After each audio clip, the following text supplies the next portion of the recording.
Bonjour à toutes et à tous et bienvenue dans ce nouvel épisode des podcasts de droit du numérique actualité. Aujourd'hui dans cette brève, nous allons vous parler de l'agence de photographie Getty Images qui poursuit aux États-Unis l'éditeur d'une intelligence artificielle dite générative. En effet, Getty Images poursuit en justice Stability AI, l'éditeur de l'intelligence artificielle générative Stable Diffusion, pour violation de droits d'auteur. Les intelligences artificielles de ce type permettent de créer des images à partir d'une phrase.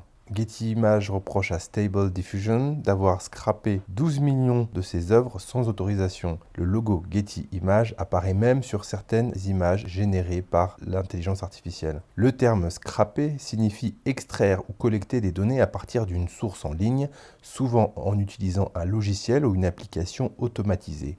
Cela peut inclure la récupération de données telles que du texte, des images ou des informations structurées à partir de sites web ou de pages web dans un but de collecter des informations pour une analyse ou une utilisation ultérieure ou simplement pour archiver des données en ligne. Ici, la startup aurait donc entraîné son modèle de machine learning sur les œuvres scrappées de Getty Images sans en avoir le droit. Outre la violation de ses droits d'auteur, Getty Images affirme que cela occasionne un manque à gagner car l'intelligence artificielle ici entre en concurrence directe avec Getty Images sur la partie images d'illustration. L'éditeur de l'intelligence artificielle devrait invoquer le fair use et que les images ne sont pas stockées mais simplement transformées en données analysables par l'algorithme de Stable Diffusion.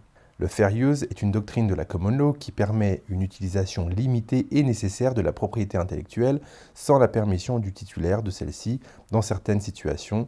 D'autres plaintes ont été déposées en matière d'intelligence artificielle générative, notamment contre l'autre intelligence artificielle tendance Midjourney. Des artistes reprochent à la plateforme de s'être entraînés à partir de leurs œuvres sans leur accord.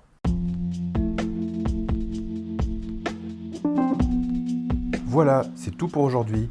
N'oubliez pas de vous abonner au podcast, que vous soyez sur Apple Podcast, Deezer ou Spotify, ou de vous abonner à notre chaîne YouTube si c'est de là que vous nous écoutez, pour être au courant des prochains épisodes. Et vous pouvez également nous retrouver sur LinkedIn et sur Instagram. Pour toute question, suggestion ou louange, n'hésitez pas à nous envoyer un message à brice@nouveaumedia.media. Je vous dis à très bientôt pour un prochain podcast de droit du numérique actualité.